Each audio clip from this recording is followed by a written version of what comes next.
Valve, one of the most well-known video game companies of all time, creating game after game that would go on to change the scene on what it meant to be a great video game. Games like Portal 1 and 2, Team Fortress 2, Counter-Strike, Left 4 Dead, and at least a few others. These days, they don't even make video games, they just let other people make them and sell them on their platform while they take a cut, which is 1,000,000 times more profitable than any game they could ever go on to release. So they just haven't made anything in the past like 5 years. Now, in my few listed examples of great Valve games, to the keen-eyed, some would have noticed arguably the most important Valve game series to release being absent, those being the Half-Life titles. Half-Life was Valve's first ever video game to release to the public back in 1998, which is just baffling to me, because it certainly doesn't feel like the game of a fairly new company at the time. Anyways, with the release of games like Doom and Wolfenstein in the mid-90s, first-person shooters were becoming a genre in the making, with title after title trying to replicate the explosive success of the countless other hit titles. Half-Life, despite sharing a lot of traits with its contemporaries, would go on to be a smashing hit because it was just so good, going on to gross a whopping 9 million sales, and that's just physical copies for the original PC release as far as I'm aware, not even to mention its sales on Steam or its expansions. This game would go on to receive so many accolades.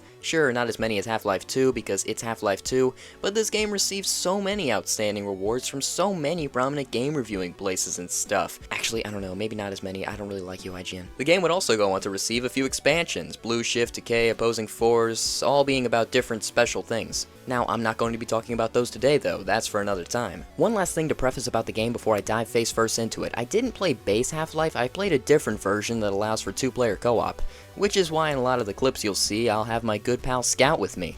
Anyways, on to the Half-Life. Do you know who ate all the donuts? The game starts off with you on a tram car or something as you go towards some sort of important facility to fill whatever it is your important role in the facility is. I don't know the answer to any of the important lore questions because I really just don't care. But I do really like the very subtle world building. Seeing how all the work is done around here is a really nice touch. Once you get to the facility, you can pick up your very own AGV suit, which allows you to be slightly more armored than before and use the flashlight. All I'll say about the flashlight is that I like it, that's all. Moving on from that, you can go on to do your real job, which is pushing this shopping cart into a beam, which is obviously the safest thing you could possibly be doing. Oh my god, everything is going horribly.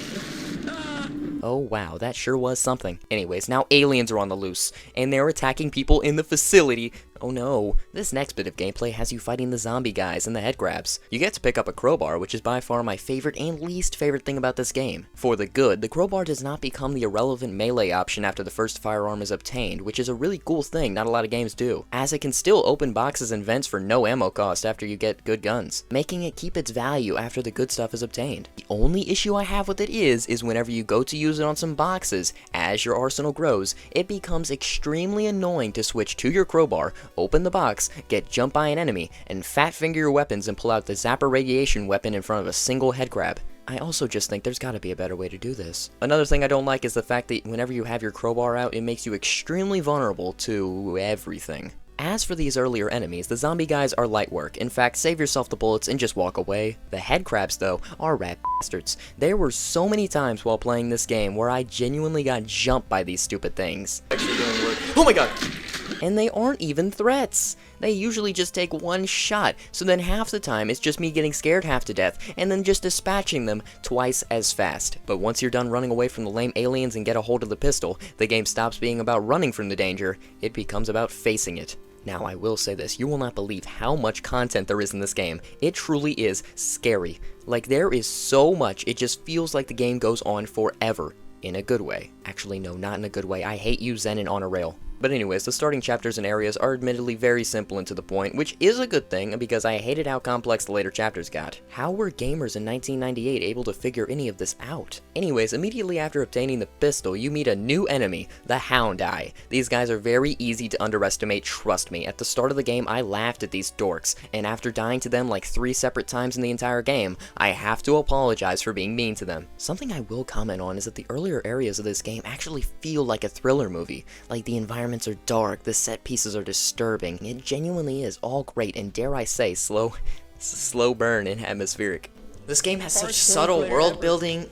It's a slow burn atmospheric adventure game. It is you, isn't it? The science team team has been tracking your Don't progress call with this the Black Mesa game security. any of those words ever. But spoilers for later in the game, they completely abandon this and it becomes an action hero movie near the halfway point. Like at the start, conserving ammo is necessary, but by the end, you can just fire an entire mag into a head crab. Who the heck cares? Another something I like about this game are the faculty of the facility. As cheesy as their lines are and stuff, my favorite parts are whenever you can take people to help you throughout areas, or drag people to doors you need opening, because they usually make it worth your while. I mean, look at the goods in this first area. It gives you access to the grenades, which are very cool and helpful and all, but they're usually more of a liability than help. After continuing your little walk, you have your first encounter with a Vortigaunt. These guys are light work. In later areas, they can revive their dead brethren, but even then, it's not an issue. Honestly, I love these guys because never have I felt quite as cool as whenever I can run through a room full of these guys with a shotgun. This little elevator section really encapsulates what I love about Half-Life, because up until this point, most of the first-person shooters were just rooms with hallways with more rooms. But in this game, there are set pieces. Janky set pieces, but set pieces. The world feels like it was made intricately to be fun and enjoyable. The world interacts around you. There are very few cutscenes in this game where you have no say. Everything here happens in front of you. Like in other games at the time, this bridge would have fallen with cinematic bars while you couldn't move. But in Half-Life, you have no idea it's about to collapse and you almost fall to your death. In this next room, you can make your first encounter with the bull squid and barnacles though. These little boogers are long-range attackers, and just like the hound eyes, I'm sorry for calling you guys weak at the start. These guys were kicking my butts by the end of this. As for the barnacles, they're the type of enemy that are very easy to see coming, and you feel like a total idiot if you get caught by them. In base Half-Life, you can just shoot them before they eat you, but in the co-op thing I was playing, it was either my teammate saved me or I was going to have a slow demise. But generally, they're pretty easy to handle. Once you get to the office complex, this is where things get real. The second you hop off the elevators, everything is happening. People are getting attacked, the power is going crazy, everything here feels like a scene out of an alien thriller movie. And also introduces you to crouching through pitch black vents with your flashlight and a dream. I do not like these segments, but to make up for that, they give you the shotgun. Hell yes. In the early game, getting ammo for this thing sucks, but when you have the ammo for it, this baby plays like a dream. As, since the game doesn't have the ability to aim down sights, a shotgun is just about the best option you can get. Also, fun fact, if you press the right mouse button when you fire, it'll eject both shells into whoever you're aiming them at, wiping them off of the face of the earth immediately. Something I will complain about is the physics engine. Like, I love you movable boxes, but oh how I hate having to jump on you. Especially in areas where this is mandatory. And then... everything for Caden. Oh my god, oh my god, oh my god, oh my god, oh my god. I hate these guys. These things shoot anything with a pulse, which consequentially includes yourself. They become useful to handle some bigger threats later in the game, but for now they're a nuisance. But at least they get introduced right next to these explosive crates. Just so you know, since I played co-op, these things were very fun. Great. No. Once you enter the opposing force chapter, this is where the game realizes that you've probably gotten pretty good with that pistol they've armed you with. Time to face the cavalry. But hey, at least you get introduced to the HEV power station to help you with that. Here you get introduced to the sentries, which get activated by crossing these red little tripwires. You can just hit the sentries until they fall over, but it's very unlikely you'll do that before they make you fall over. So it's best to just get the jump on them before they spot you. If not, have fun running for your life while these things hit you with the least noticeable aimbot of all time. But hey, once you knock one down, they'll give you an AR. This thing is okay. I didn't really utilize it when I played. The damage is too small for what feels like a less accurate weapon. It just lacks the precision and class of the pistol. And it also eats through ammo like crazy. Speaking of crazy, meet the tripwire. Unlike the red ones that you can step on willy-nilly, these guys will really get you. You've been warned. This area of the facility is pretty chill though. Nice cold and fortified feels, coupled with the slipperiest floors of all time. I don't like that feature. But at this point you may ask, why are there sentries here? The scientists didn't seem to be ready for combat for them to be placed by them, and you'd be right, it wasn't them. Meet the government soldiers. Turns out the incident happening in Black Mesa got out to the Secret Service or whatever, and they're going to get you to make sure there are no remaining witnesses. And these guys suck. They usually show up in packs, take a million bullets to dispatch, and will always have better aim than you. Whatever you do, always try and get the jump on them rather than the other way around. Going forward, you can see how these guys have changed the landscape. Sandbags and heavy weaponry dotted around everywhere. It's clear to see these guys mean business, and by how they react to the scientists, that's even more clear. But once you get far enough, you can catch an elevator to the surface. Finally, this nightmare is over. Whoa, it's the United States military. I'd rather take my chances with the head grabs. Running back into the facility like a coward, you try to find another way out. And in this attempted, you ride one of the most comedic set pieces of all time. Oh, wait. Oh my god! Right. You made it? Right. I made it. Dude, I'm gonna die!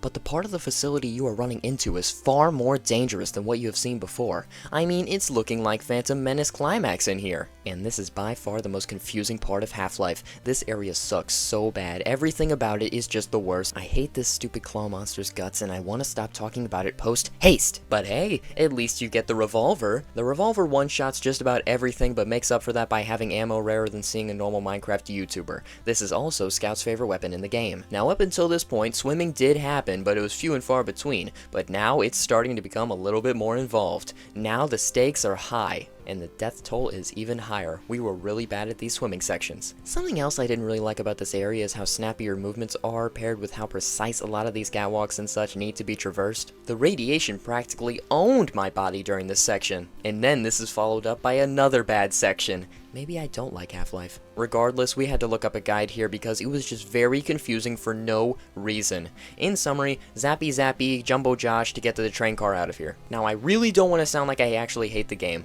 but On a Rail is another one of those stinkers. The whole premise for this chapter is that you need to take this cart all the way to wherever you need to go, because stepping on the track zaps you. This place is just a giant maze full of even bigger douchebags in the form of way too many of these foot soldiers. But hey, at least they let you use their mounted guns.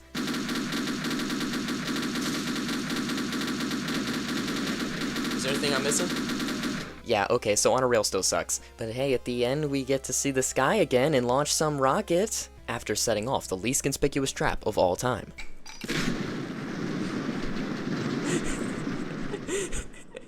What was that?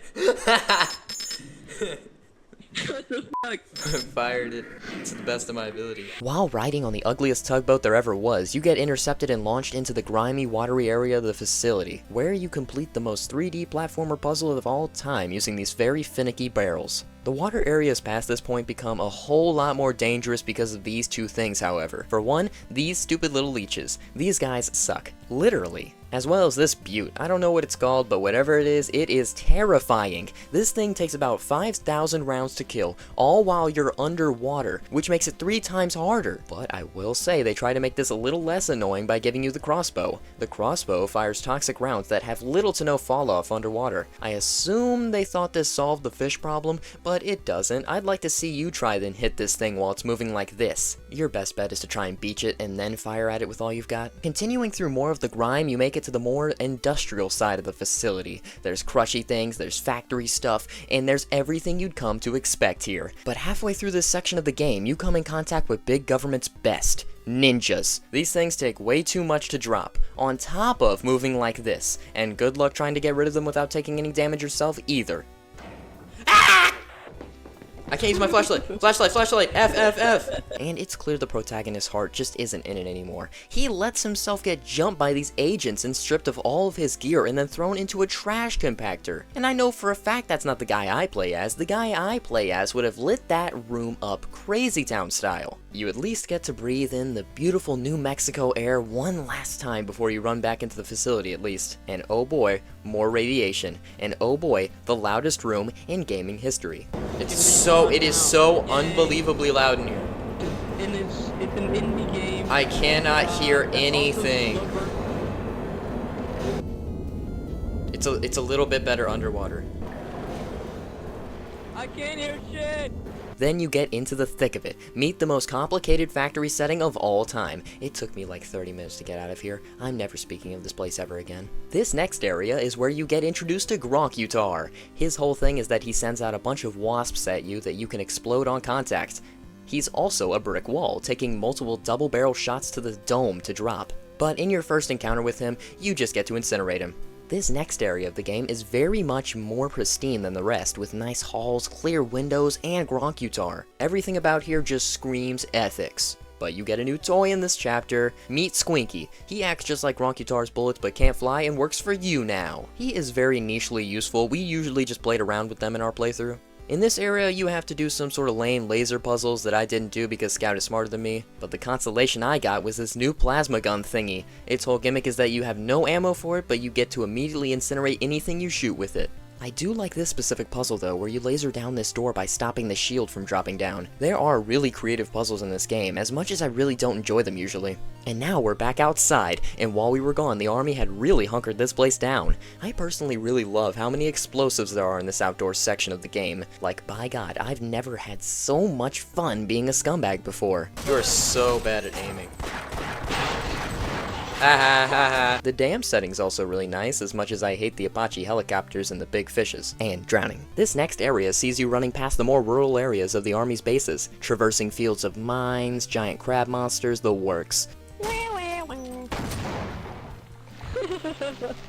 Follow my path. Collect my pages, idiot. You're so gay Here, look, and I'll take dumb. you It to was the on tunnel. your path! And also, the crevices you need to crawl through in between the areas are very contrived. Why is it like this? And why is this the lowest quality skybox of all time? The cliffside area is very funny exclusively because of how precarious it is to be fighting tons of infantry while having the threat of the below next to you. And the threat of Apache helicopter number 342. But say hello to my little friend! This bad boy will take out anything armored quick and yourself just as fast. Just don't mess with it. That actually was kinda funny. My favorite part is that the rockets sort of follow your crosshair, meaning that the Apache was done for before it even got out. Well, unless it crashes on you. But this is just the start. Before, the military had very crude setups that you could just laugh at. But now, they laugh at you. Their bases in this area are much more fortified, and much more cruel. Oh, and there's tanks. Don't forget those. These things take 3 rockets each to dispatch, so be very accurate. Gronkutar greets you at the next big bad area. This compound is surrounded by a ton of snipers. These snipers are very annoying, taking nothing short of explosives to stop them from shooting at you.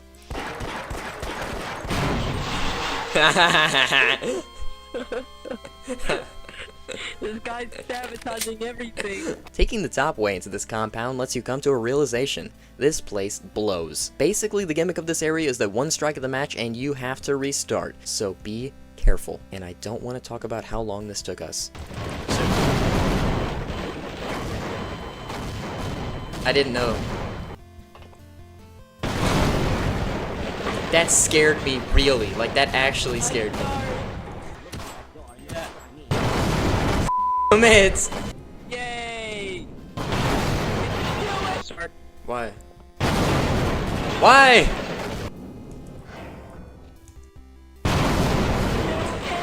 I botched the jump. You are an idiot. Let me do it. I hate this level so much. But as a reward, you get this weird claw gun thing. I can't review it as I never got to use it. From what I can tell, it fires the same stuff as Gronkutar. And then things get really real. You go back to the outside to be greeted by both the alien army and the army, both sending everything they have after you. This area is terrifying. Explosions everywhere, soldiers around every corner. I'm scared, man. Getting to the helipad area, things get even more intense. Reinforcements for everyone, and even for us. Getting this big cannon thing is real fun. Also, these weird pink things will launch you in the air. Remember, fall damage still applies. I didn't. I got launched in the air. You are an idiot. You are dumb. I thought it was like the things in Fortnite, like whenever you get launched up, you're immune to fall damage. A trick I hate that this game pulls is the old vent crashing into a room shtick. I got tired of it the second it actually got me. Like, talk about garage jump scare, and like 16 Gronkutar jump scare. It was fun dumping the entirety of my shotgun ammo into them though. Then you get to see a battle between Ban and Jumbo a hangar battle between the Gronkutars and the Army Man. And then you have to escort a Barney to open the gate to this accursed place. And that accursed place being the hangout spot of Gronkutar Sr. and his extended family. Oh, I think I'm safe. That's good. Oh, good job. Reassuring. Oh my god, he can go down the hallway! Faster, faster, faster, faster! I didn't know he can go down the hallway. I didn't know he could make like, I thought he had like a box he stayed in.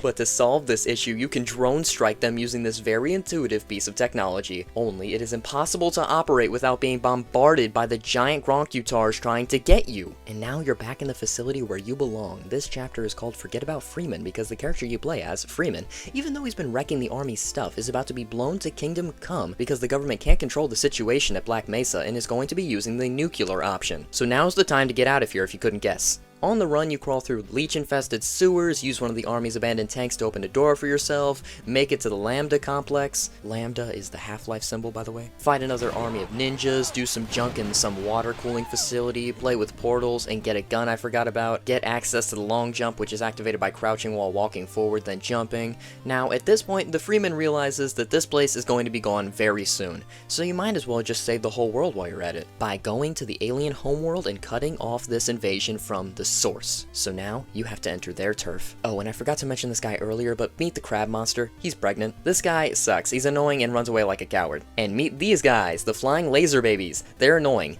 Any enemy with projectiles are annoying, so just live with it. And you know what? So is this boss. This boss is annoying. I couldn't even watch him get killed because I kept getting sent into the parkour purgatory by his lasers. Screw this game. Anyways, after you beat the baby, the mysterious G-Man, which could be spotted at different points throughout the game, tells you that he will keep you in stasis until you are needed by him once more. And then the credits roll. Half-Life is by far one of my favorite games of all time after playing it for the first time. Yes, there is jank. Yes, there's some undesirable areas. But past that, this whole game is bursting with charm and soul, and is overused and is oversaturated, both of those words are. They're very hard to explain in any other telling than that.